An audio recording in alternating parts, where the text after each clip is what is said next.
My name's Ed Stanfield, and I'm the Master Chief Aviation Anti-Submarine Warfare Operator.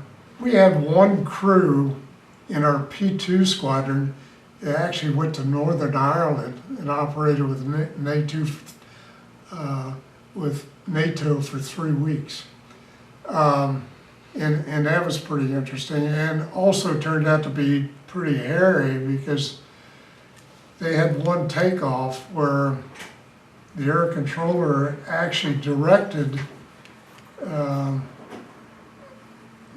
aircraft wrong altitude for whatever reason. They actually scraped the top of a mountain and ended up with pine tree limbs embedded underneath in the jet pods, and there were drain tubes that were a bit back.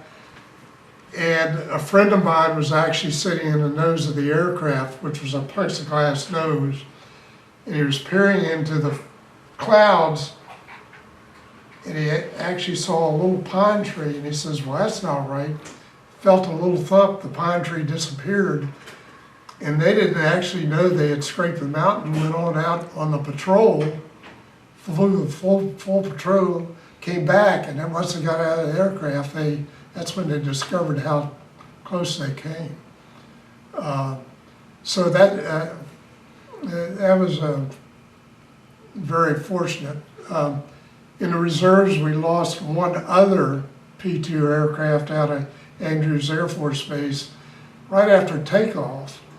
And we had one guy in our squadron that did not go to Ireland, and he was in a race trying to catch up on flight time with the rest of his crew, and he was on board that plane that actually went in, and which killed the whole crew.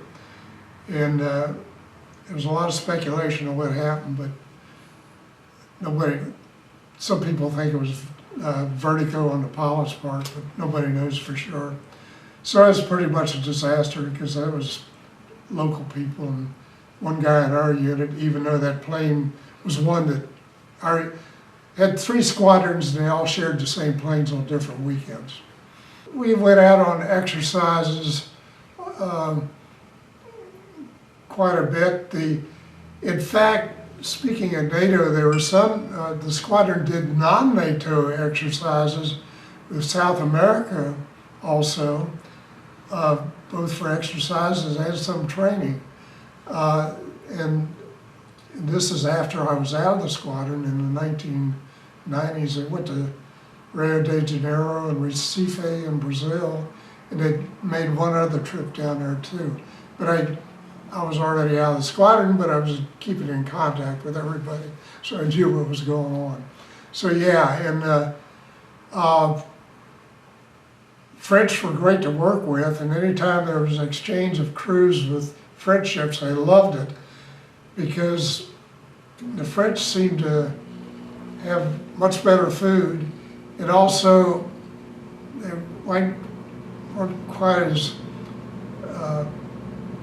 they seemed to enjoy everything a lot better than with the US, and they allowed liquor on their ships too, where the Navy doesn't, so big difference there.